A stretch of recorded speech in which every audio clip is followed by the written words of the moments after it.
Hey there YouTubers, today we're going to be creating a Twitter clip with Davinci Resolve 16, a free video editor which I find incredibly intuitive and fast. You initially load into the last tab that you used. For me it was the Cut tab, but today we'll be using the Edit tab.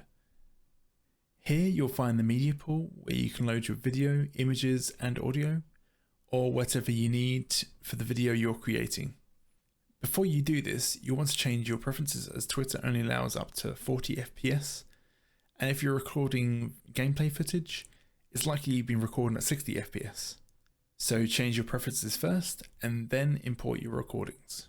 If you do it the other way around, it will skew your video and you won't be able to change this later on.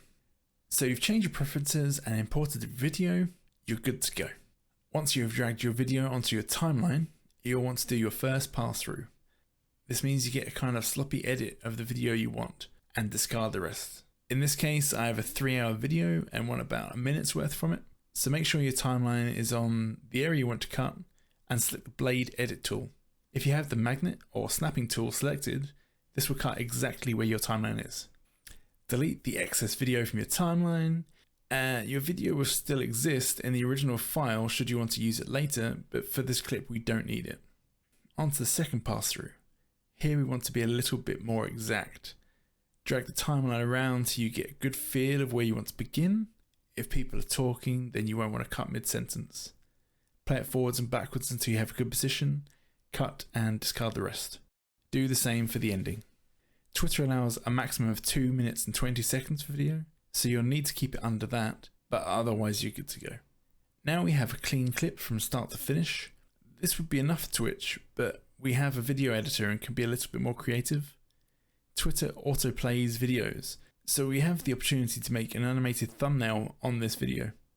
Grab 3 to 5 seconds of a section of the clip, maybe a good visible reaction from you. Use the blade tool and copy it to the beginning of the video. This is an independent section of video, so we can zoom and move the position so that we have it how we want and it won't affect the rest of the video. Feel free to add text here from the effects library, toolbox, titles, text, change the color, font family, size, and get creative. We can use keyframes here to move it along like a kind of parallax effect on a website, but we'll talk about keyframes later. I add a little free license music here and unlink my audio so it's just my reaction that draws people in.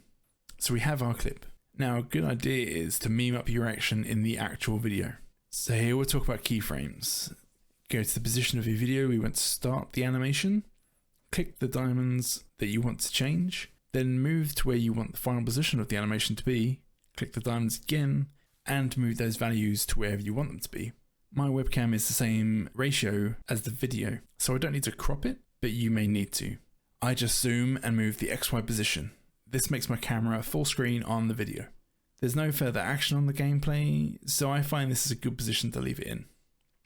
And there we have it, a quick clip with an animated thumbnail. You can make some finishing touches such as fade in, fade out, use any video transitions between the thumbnail and the video, but this might be a case of less is more. Keep the video tight, catchy, and make sure it flows smoothly. Run it through and make sure the audio is good all the way. Okay, so we're good to render this video. Click the Deliver tab, select the video format that you want. Twitter accepts MP4, so I use that. Give the video a name and browse your directories to find somewhere to store it. Once that's done, add to render queue and start render.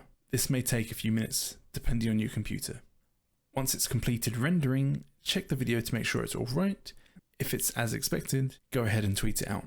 I schedule my videos before a stream. I use TweetDeck to tweet it out 30 minutes before my stream, and then 5 to 15 minutes before I go live, I add a subtweet with a message and a link to my Twitch. This does two things. Helps the video in Twitter's algorithm and means you have a go live tweet which you can tidy up once your stream's finished.